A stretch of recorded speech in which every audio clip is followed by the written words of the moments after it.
Hey, what's up there, YouTubers? It's me again, Brian, aka Gamer 55551, and I am back with a My 2 Cent video for this week, for the week of May 12th to the 18th, 2024, where I take a look at a couple of stories that caught my attention and give you my thoughts and my opinion about them. And we have actually 5 stories to cover, which basically one broke like yesterday, although this video is being recorded on Friday. It will be up on Saturday though.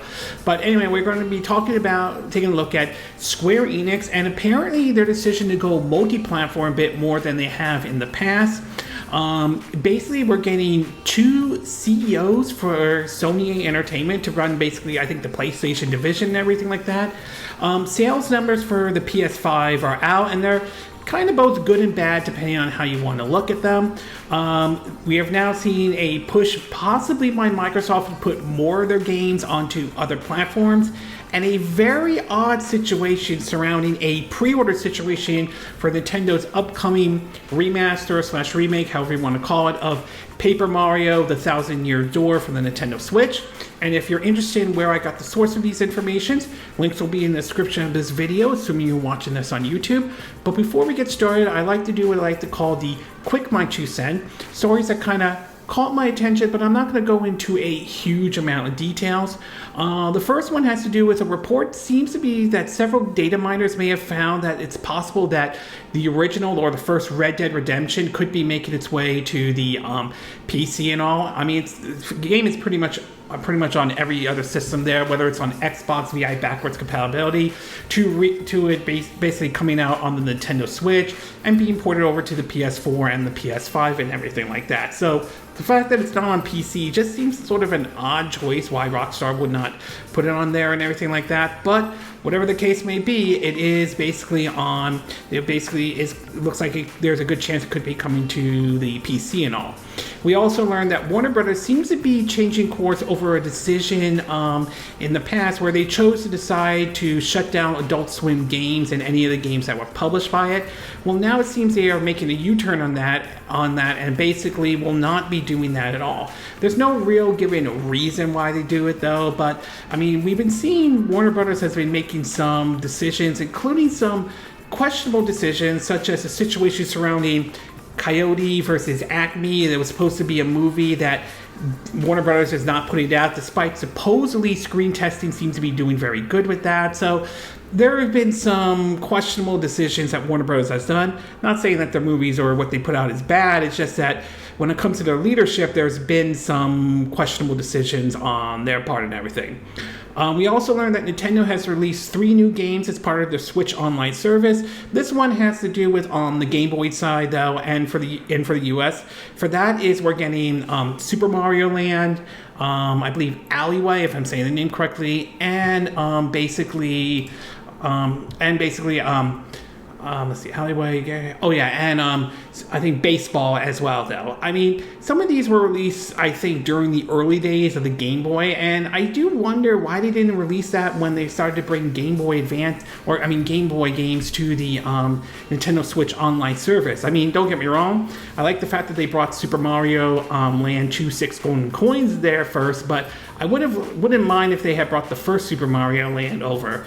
And who knows, maybe Wario Land, Super Mario Land 3, or other entries of the Wario Land games will make their way over as well.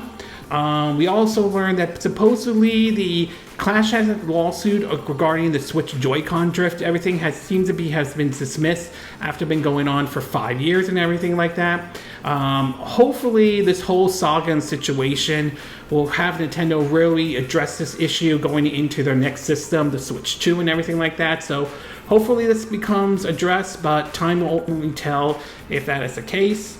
We'll also learn that rumors are pointing out that there is a possibility that Princess Zelda could star in a upcoming game and everything like that.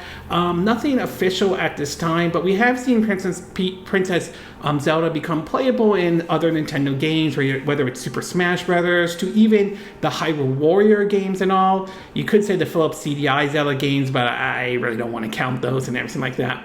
Still, we've seen other Nintendo characters get their own games. I mean, we've seen Luigi get his with Luigi Mansion. Toad did with Captain Toad's Treasure Tracker. More recently, Princess Peach with Princess Peach Showtime, and also the idea of Zelda starring as her, being the main character control in an upcoming game wouldn't necessarily be a bad thing or a bad idea. If it does happen, assuming if it does, my guess most likely will be Switch 2 title to be exact though. Whether it's a launch title or not, remains to be seen. I think it's unlikely that it will be a launch title, especially since Tears of the Kingdom came out, but hey, who knows on that one though. We also learned the creator of the Nier series, though, Yoko Taro, if I'm saying his name correctly, supposedly is working on a new project at this time. No word on what that project might be. Some are believing it could be another entry in the Nier series and all, given how well received Nier Automata was. Others might be considering it could be maybe a smaller project or a different project, such like what the House of Card games that he did. So we'll have to wait and see what this one turns out to be. So time will ultimately tell, but I am curious to see what he is working on. We also seen that supposedly Stellar Blade supposedly is doing okay in Japan and everything like that, though. I mean, it's not, I won't say blowing up on the Japanese sales chart, but it seems to be doing very well, and obviously Sony and Korean developer Shift Up must be very pleased with that and all. I am curious to see how the game will do here in the US. Hopefully we'll know once the NPD/Satana numbers or the charts come out to see how well Stellar Blade does here in the West and everything like that. Continuing on with the whole Stellar Blade, there's the director has sort of spoken out in terms of the whole controversy surrounding, changes to some of the outfits and everything that Eve wore and everything like that. And supposedly he's coming out saying like this was sort of a decision they made and everything. So in other words, it doesn't seem, at least according to him, it doesn't seem like Sony went up to them and basically told them you had to change this outfit or that or anything like that. So supposedly there was just, to me, I thought it was a dumb controversy to begin with, but it is what it is. We also learned with Assassin's Creed Shadows, that was the new game that was announced by Ubisoft. Right now we only have seen a cinematic trailer, no real gameplay at this moment. Supposedly there are some controversies, 3 to be exact, though. 2 of them, one I think is completely blown way out of proportion, at least how I see it. The first one has to do with basically that there's been reports that you have to require an online connection to play even for this game, but supposedly Ubisoft has come out and basically said they could play entirely offline once you install it and everything. I mean, this is Ubisoft. They've been known to push DRMs and everything like that. If that's true, then that may not sound so bad, but either way, I can understand why not everyone is a fan of this. We also learned that it has to do, the big controversy, one of the big ones has to do with 2 of the characters you will play. One is by the name Yasuku, if I'm saying his name correctly, who is supposedly, and not to make this come out in the wrong way, is a black man you play in basically Assassin's Creed Shadow. This kind of has started up a firestorm with some going out there, I believe, going as far as trying to play, or at least going into I'm playing the woke card territory and everything like that. But some have started to come out saying, wait a minute, no, that's not true. This is actually based off an actual person who did live in that timeline in Japan and everything like that. So there's some that are trying to play the woke card over this, and then there are some that are trying to basically say, wait a minute, that is what you're saying is incorrect. This is an actual person. But the other controversy seems to be is that Japanese fans are kind of puzzled, or at least how this character is being portrayed in the upcoming Assassin's Creed Shadow and everything like that. So it seems this game has garnished some controversy and everything. Whether or not that's enough to make the game become a flop or anything like that remains to be seen. But right now, yeah, this is Ubisoft, and we've seen, some of the decisions they made have been, let's just say, questionable as in the past, to be exact though. I think some of these controversy outside of the offline or the install for online stuff, I can understand that one. Other two, I'm kind of mixed to a certain extent on those, to be exact and everything. And finally, in the movie and TV show part of the Quick My 2 Cent, we learned that supposedly Kingdom of the Planet of the Apes is doing very well at the box office, though.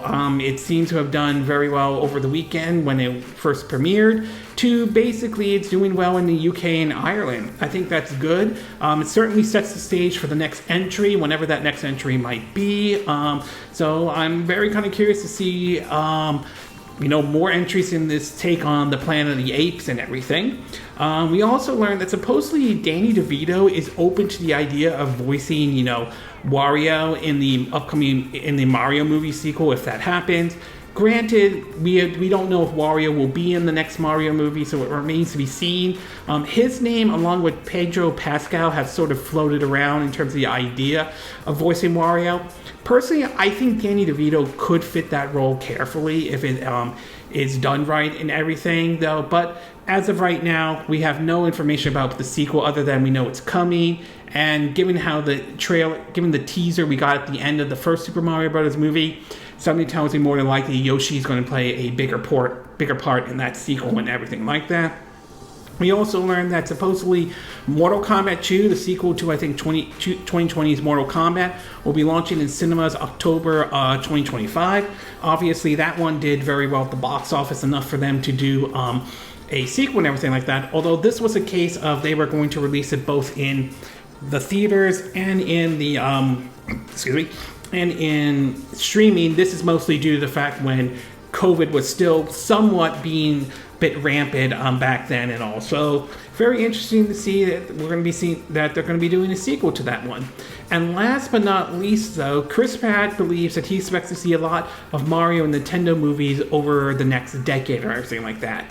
Whether that truly happens or not remains to be seen, but given how well the first one did at the box office, there's no doubt about it that both Illumination, Nintendo, and Universal are probably thinking about ideas for the next Mario movies and everything like that. And given how Illumination has done different versions of, the Minions and all, it wouldn't surprise me if we see something like that with the Mario movie. Maybe this opens the door to the possibility of a Nintendo cinematic universe and everything, but time will ultimately tell if that truly happens or not.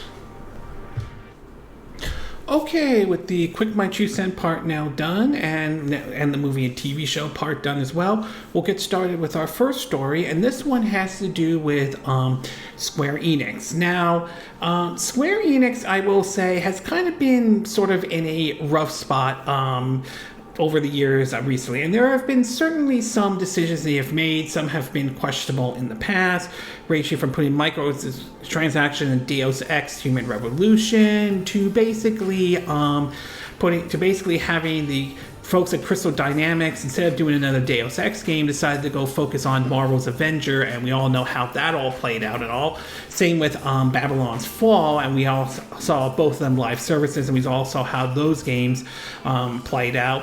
To even, their obsession with AI, micro NFTs, blockchains, and everything like that, to even making some of their games not all of them, but a lot of their games exclusive to basically one system, aka the PlayStation, with especially games like Final Fantasy VII Remake Trilogy to Final Fantasy 16 to other games, to be exact. Well, apparently Square Enix has basically released their financial report, and apparently a lot of the games they put out, including some, so like I mentioned, Final Fantasy VII Rebirth, Final Fantasy 16, Foam Star and everything, apparently did not perform well enough for the company that it has forced them to reevaluate and re-examine their approach. And a lot of that is going to be that the days of their games being exclusive to one system, particularly the PlayStation, looks like that is probably going to be coming to an end. In an article published by IGN, it basically reads that okay, let me get that. Okay.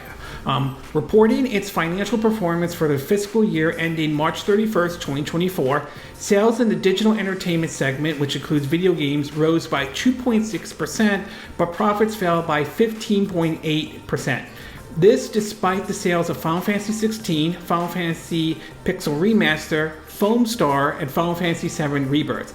Specifically on the HD games, the subcategory Square Enix used to encompass all the above games, the company saw a significant operation loss of 8.1 billion yen, which is approximately $51.9 million. Final Fantasy 16 and Final Fantasy VII Rebirth both launch as PS5 exclusive, and while Square Enix has announced the sales figures for Final Fantasy 16, it has yet to do so for Final Fantasy VII Rebirth, the second game in the company's trilogy, the Final Fantasy VII Remake. In its financial report, Aulx Square Enix would say that it has suffered an incomplete journey to better profitability in the HD game department, and that it has launched many titles, but some failed to live up to profit expectation, especially outsourcing titles and some AAA titles. It seems like Final Fantasy VII Rebirth at least is included in that. We've also heard reports that even Foam Star also failed miserably, though. Some call that basically a Splatoon clone, and judging by what was shown during the trailer and some of the gameplay, I can see why some kind of view it as a Splatoon clone and all. But anyway, continuing on, in response to the tumbling profits, Square Enix announced what's called Square Enix Reboot and Awakening, a 3-year plan for rebooting for long-term growth. This involves a rethink across all parts of the business, but the highlight is a shift to a multi-platform strategy. Square Enix said it will aggressively pursue a multi-platform strategy that includes Nintendo platforms, PlayStation, Xbox, and PC. Note the word here of Nintendo platform, with Nintendo set to announce a Switch successor console before 2025.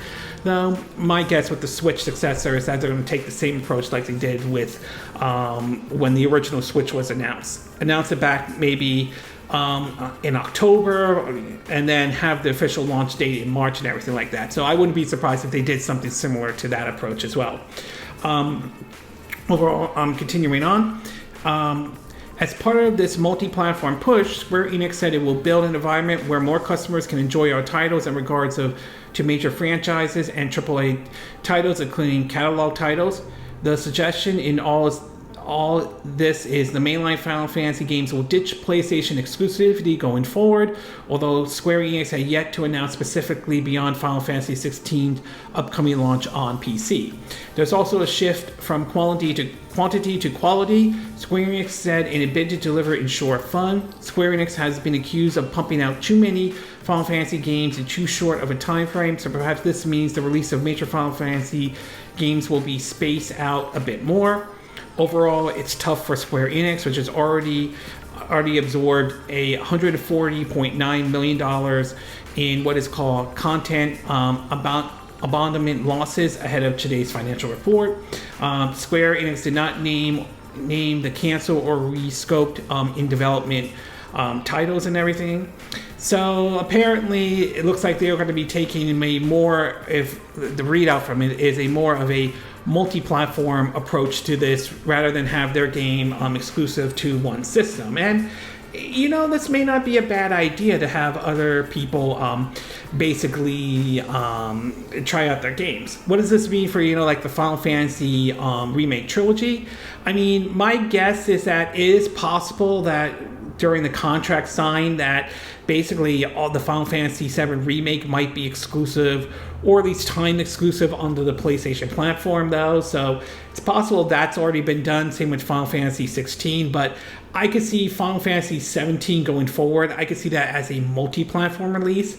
Maybe this opens the door to have maybe some of the smaller titles get a shot. Like if an Octopath Traveler 3 does happen, and I hope it does, maybe we'll see it on multiple platforms. Maybe on PC, Xbox, continue with being on Nintendo's platform, PlayStation platform. So, I mean, it does seem to indicate that's the direction Square wants to go, and hopefully it pays off in the end. Hopefully this means an end to them obsessing with blockchains and NFTs, which, let's be honest, those have not gotten the greatest reception so far. However, this revised approach has also led to an unfortunate layoff, and that has happened in both the US and EU departments of Square Enix. In an article from Video Game Chronicles, it reads that According to people who are in attendance, Square Enix president said that both American and European arms will be hit with layoffs, which will happen over the course of next month. The scale of the layoffs wasn't shared, but staff were told that people working in publishing it and Square Enix collective indie games division will be permanently effective.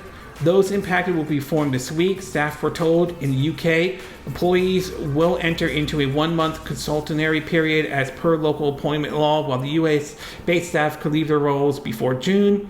Following the initial meeting on Monday, many of Square Enix's main SAC channels were locked, VGC were told. The layoffs coincides with the publishers of the company's financial results today, in which Square Enix says plans to rebuild overseas business divisions from the ground up and has begun optimizing costs at its Europe and American offices via structural reform. VG has asked Square Enix for comments on the story. So, unfortunately, it seems this also has led to a lot of layoffs in European offices and the US office, which is unfortunate because we are seeing a lot of layoffs in the game industry, to be exact, and that's really just sad. I mean, last week we saw what happened with Tango Gameworks and the enormous backlash that produced, to be exact, on Microsoft's side. But yeah, it is very unfortunate. I hope these folks can find jobs and everything like that and all. It's just really, obviously this is not going to be the end of seeing layoffs in the gaming industry and everything like that. So overall, we'll see if this new restructuring, this multi-platform approach pays off from Square Enix, because currently what they were doing before was not working for them. So hopefully this will pay off in the end. Hopefully it means we'll see more quality than quantity when it comes to these titles. And I will admit, it is very unfortunate to hear how some of the folks who work in Europe and U.S. office of Square Enix, very unfortunate to see some of these folks lose their job and all. Okay, we're going to take a quick break, and when we get back, we'll get to part 2, and this one has to do with Sony hiring 2 CEOs, to be exact. So we'll take a quick break, and we will be right back.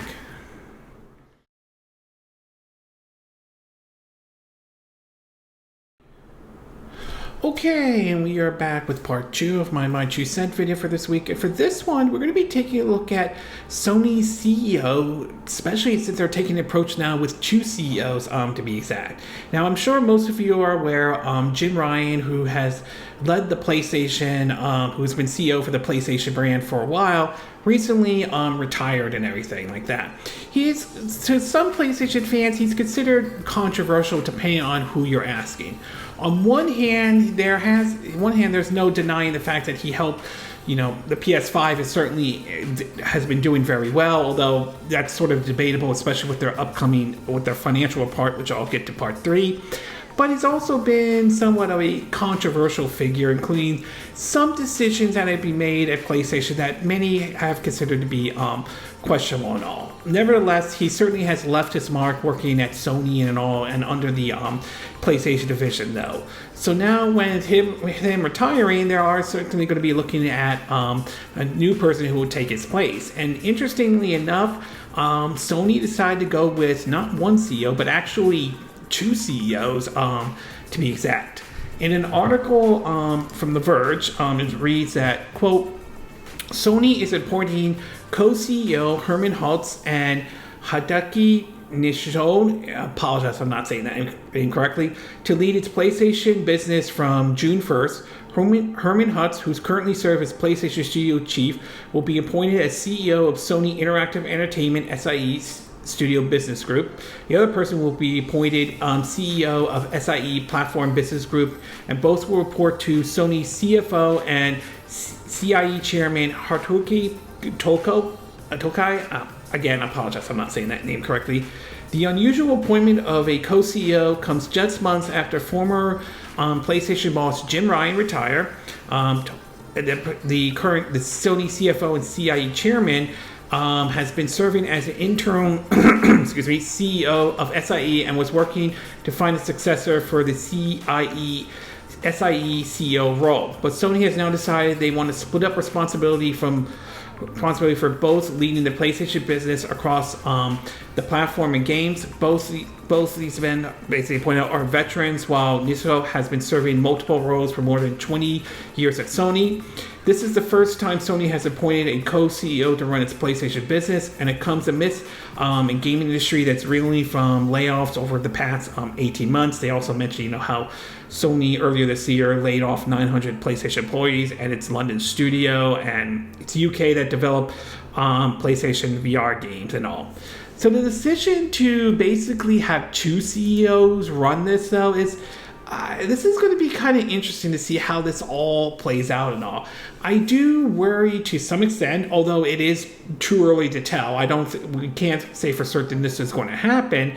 I can see it where some might view this as like this kind of opens the door to maybe a conflict of interest or something like that, as this might lead to that kind of situation and all. So it is certainly a very unusual move for Sony to do. But it will be interesting to see how this all plays out. Maybe this will lead to maybe some approach to addressing development costs for a lot of these games, particularly on the PS5. Not to mention the PC and all.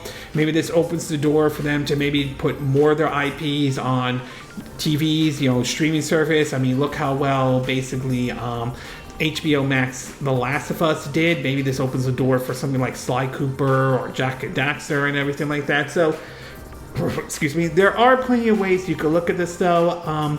Time will ultimately tell how this all plays out, but for now, starting June 1st, Sony is going to have two CEOs and all. So overall, this is certainly a very unusual move for Sony to do, and it's certainly going to be very interesting to see how this all plays out when you're having two CEOs, handle, the PlayStation brand and everything like that. Okay, we're going to take a quick break. When we get back, we'll get to part 3, and this one has to do with Sony releasing their financial reports and everything like that. So we'll take a quick break, and we will be right back.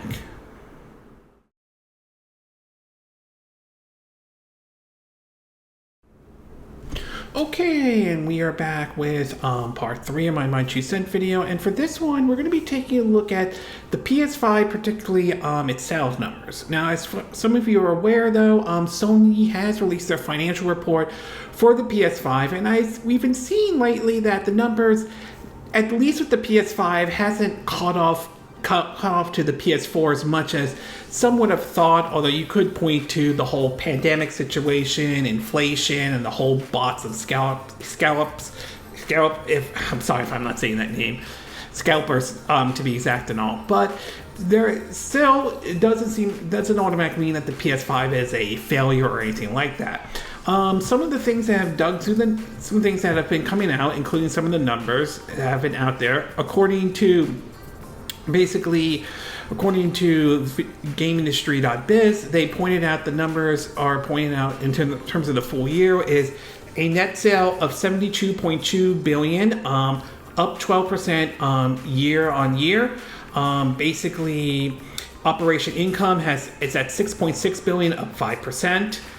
Gaming net and service net sales up $27.5 billion, up 17%. Gaming and network service operation income, basically $1.9 billion, up 16%. This is their full year, 12 months ending March 31st, 2024. In terms of their fourth quarter, three months earning ending March 31st, 2024, they have it at net sales at $17.9 billion, up 9%. Operation income at $1.3 billion, up 115%. Game and network services net sales up 2.2% at $7.3 billion. And finally, games and network sales service operation income at $868 million, up 172.5% and all. So, and it also has been reported that they have been shipping nearly 5 times as many PS5 consoles as Xbox did with the Series X and S in the last quarter, according to estimates though, so it continues to outdo, the Xbox and everything. Despite that, it doesn't seem like the numbers are exactly 100% perfect and everything like that. According to video game VG 24/7, they were reporting that, quote, PlayStation 5 hardware sales in the financial year that just ended has missed the projection, even as Sony lowered its expectation by a couple of millions. The sales dip represents a whopping 29% year-over-year slump in fourth quarter. Recent month clearly hasn't been kind to PlayStation. Sony revealed this morning as part of its fiscal year 2023 report that PS5 sales have taken a big hit and will continue on a downward trend. Over the course of the fiscal year ending March 31st, Sony sold 20.8 million PS5 consoles, which failed to meet the 21 million target. Its fiscal year 2024 ending March 2025, Sony expects to sell even fewer units, projecting just 18 million though.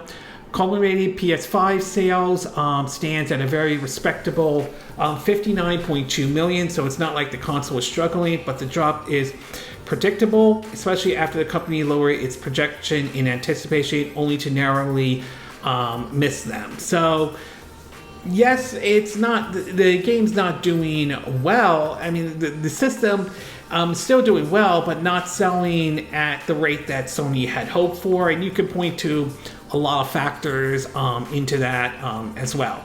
That said, over at Push Square, they're saying that you shouldn't exactly be 100% worried about anything like this, though. I mean, it's still doing fine, but they also point out that there are issues the manufacturer needs to overcome. Basically, can it get the price of hardware down and reach a wider audience? Can it accelerate first-party software development to release titles in a timely manner? And can it improve its profit margin so it's not operating on a constant knife edge? So, in other words, while these numbers aren't necessarily doom and gloom for PlayStation or anything like that, it's clear there are some certain things they have to work out and do a better job of. We'll have to wait and see how these two CEOs will do and whether or not they could change the course and put, maybe the PS5 in a better position than it was. Maybe we'll find out if the rumors about that PS5 Pro are actually true and whether or not that increases sales for PlayStation 5 in general. So we'll have to wait and see how it is. But overall, I would say the results from this financial report, at least what I'm taking away from it, is sort of mixed. On one hand, it does seem to be that that the PS5 is still doing well. It's still selling, and it's outselling the Xbox systems, Xbox Series X and S. But on the other hand, they're not selling it as well as they had hoped for, to be exact. So clearly, when the new CEOs take over, they're going to have their work cut out for them and all. Okay, we're going to take a quick break, and when we get back, we'll get to part 4. And this one has to do with a rumor going around that there seems to be some reports indicating that it is possible that Microsoft might be putting more games of theirs over onto their competitors, particularly, Nintendo system and, the PlayStation system and all. So we'll take a quick break, and we will be right back.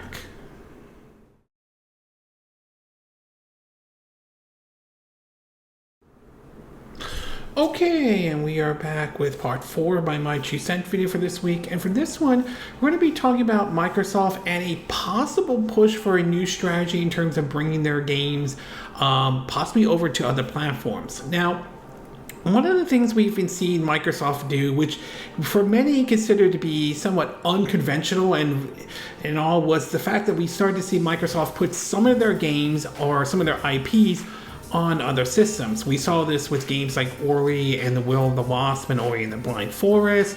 We saw this with Cuphead and everything like that. And recently we started to see this with games such as with Hi-Fi Rush to Pentiment, Grounded, and even Sea of Thieves has already made its way over to the PS5 and all. So now we're starting to see even more of a push, especially with the Microsoft CEO, in terms of the fact that we could see maybe more games make their way over to other platforms and all. In an article from GameSpot, it reads that, quote, Microsoft is reportedly pushing to have a no red line or restriction when it comes to putting games onto PlayStation.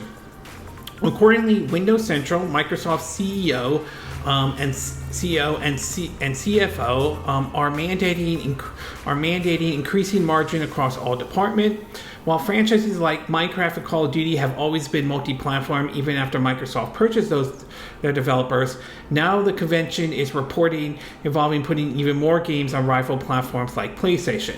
Reportedly, there is an internal plan within Microsoft codenamed Latitude, which is focused on moving Xbox games onto other platforms, and there are already more games that will be coming over to the PlayStation.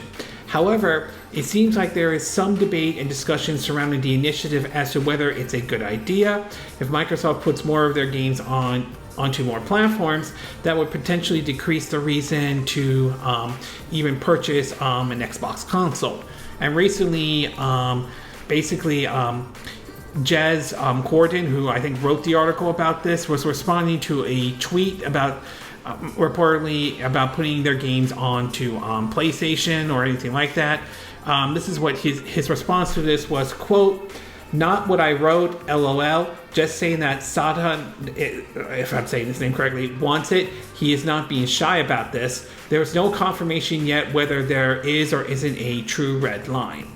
So, do I think this means that we could see more Microsoft games come to like other systems, like basically the PS5 or Nintendo Switch or Switch 2? I mean, given some of the directions we've been seeing Microsoft go lately, though, it's definitely not out of the realm of possibility or anything like that. But I can also understand some of the concerns some Xbox owners may have about this, because if you're putting your games on other systems, what's the point buying the Xbox, or what's the point owning Game Pass for that matter? So it certainly does. There is certainly some risks for them to do this, because then it will make it come off as what's the point buying an Xbox in the first place. So it's going to be very interesting to see if we start seeing more games make their move, or whether it's Starfield to even Evolve, or the upcoming Indiana Jones and the Green Circle, if I'm saying the name right, and everything like that. So there certainly is. It certainly does raise some of the questions, though, particularly with especially with the Microsoft CEO, who's supposedly against exclusivity and all, and I kind of have to disagree with him on that to a certain extent.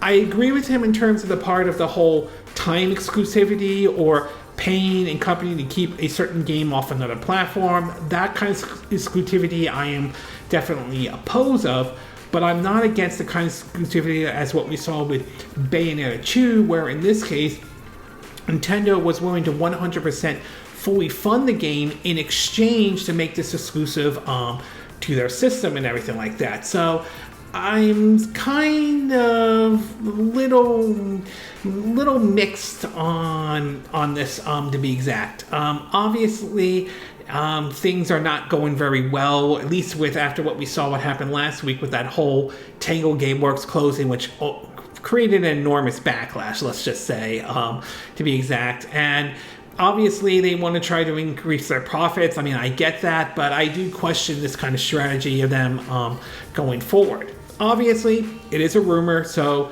time will ultimately tell if this actually becomes true or not, but we'll have to wait and see. But overall, I would say it wouldn't shock me if we see more of Xbox's own games, not the studios they purchase, but their own games make their way into other systems, assuming this rumor is true. But I do admit it does kind of throw into question of what's the point owning an Xbox if those games are going to be coming over to the other systems, indeed and all.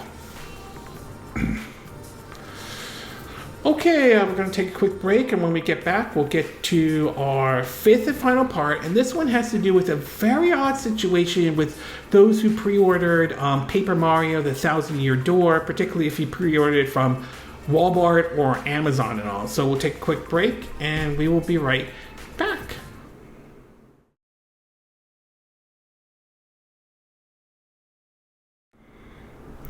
Okay, and we are back with our fifth and final part of our My 2 Cent video.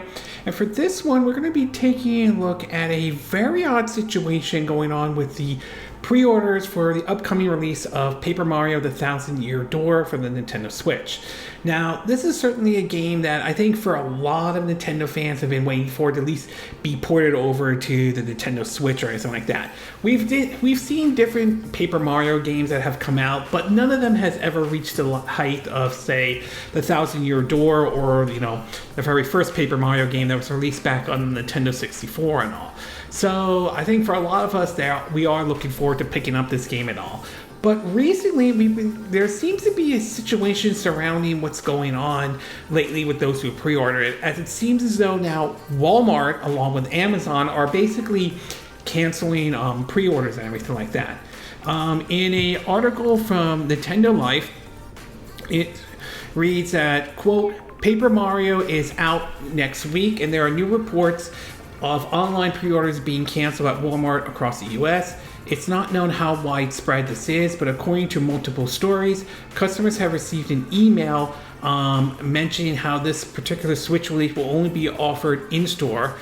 This was a post basically pointed out from Wario64. This is what had to say, at least for what Walmart is saying, quote, we know you're looking forward to purchasing Paper Mario: The Thousand Year Door from the Nintendo Switch online.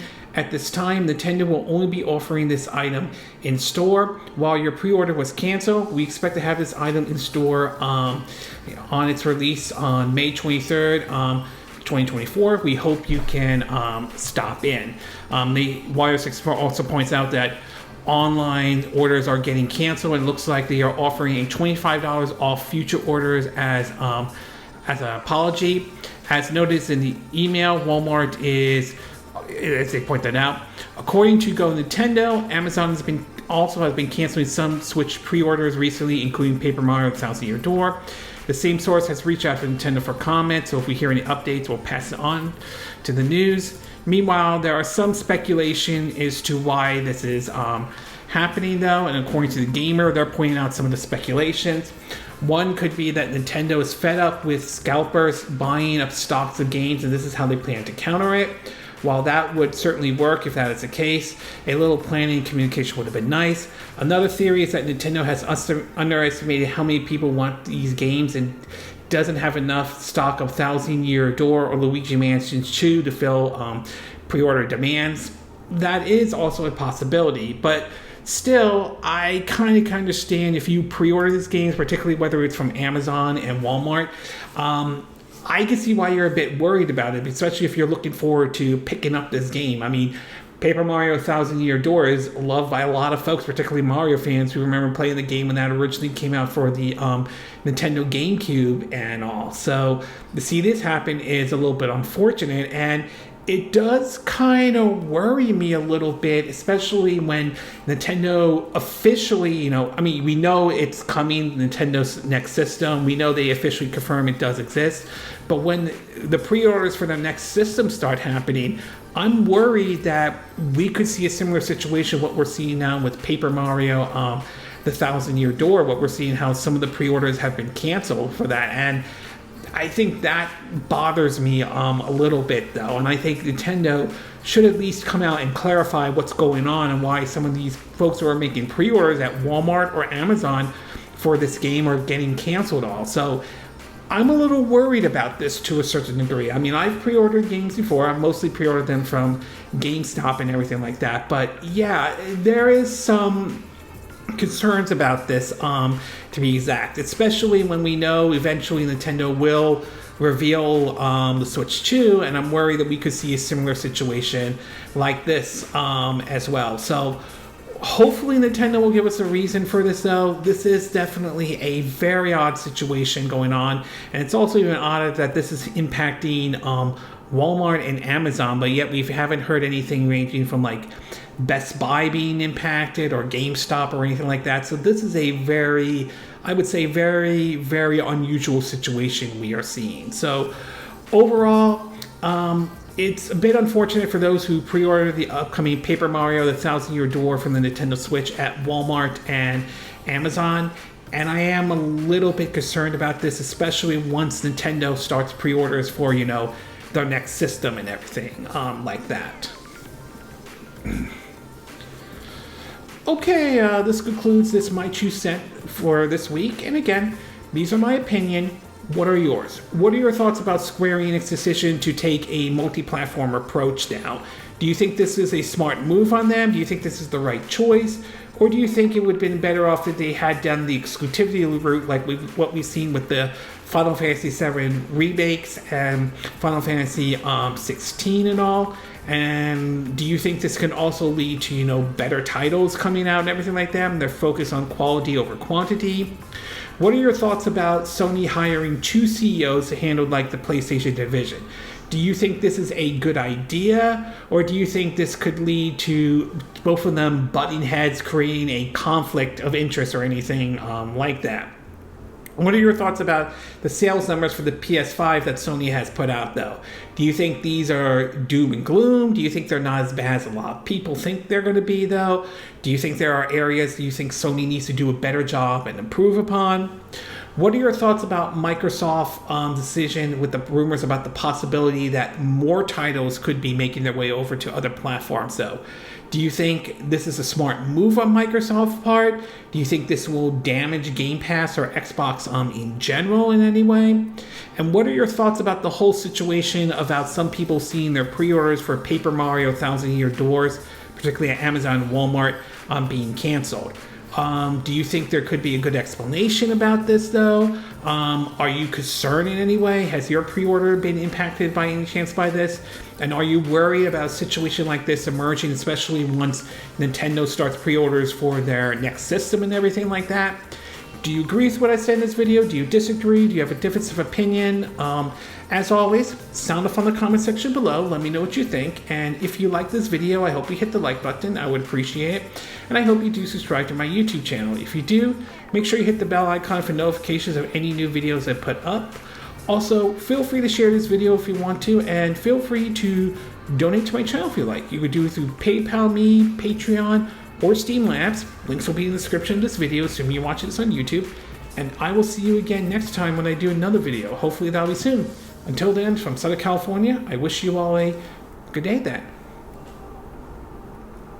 Bye.